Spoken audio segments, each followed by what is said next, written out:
When you apply for U.S. citizenship or naturalization, you're going to have an interview. The interview is generally composed of three different segments.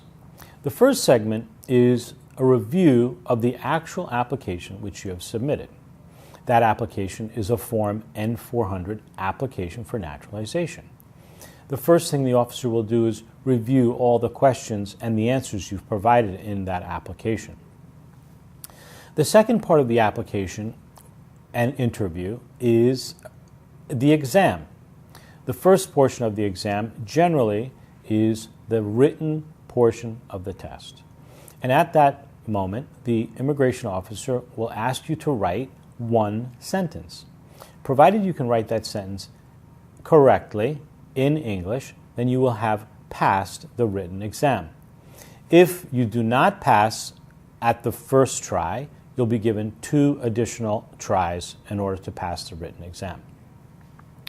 Now, the third part of the interview is the history and civics portion of the exam. And at that point, the officer will ask you 10 questions regarding the history or civics of the United States. Each person is given 10 questions and must answer at least 6 correctly in order to pass.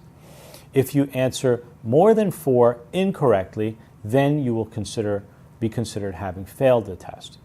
Now, each time a person fails the test, they're automatically given 1 additional interview, and that is their second chance to try to become a U.S. citizen and pass the test.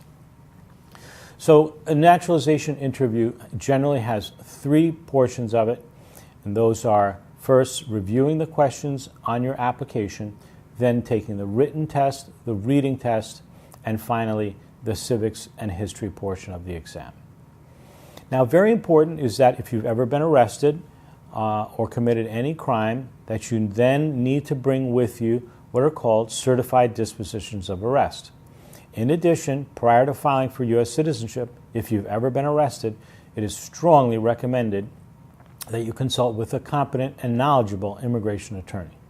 Should you have any questions regarding whether you might be eligible for citizenship or whether you need assistance in preparing and filing your application, please feel free to give my office a call. Thank you.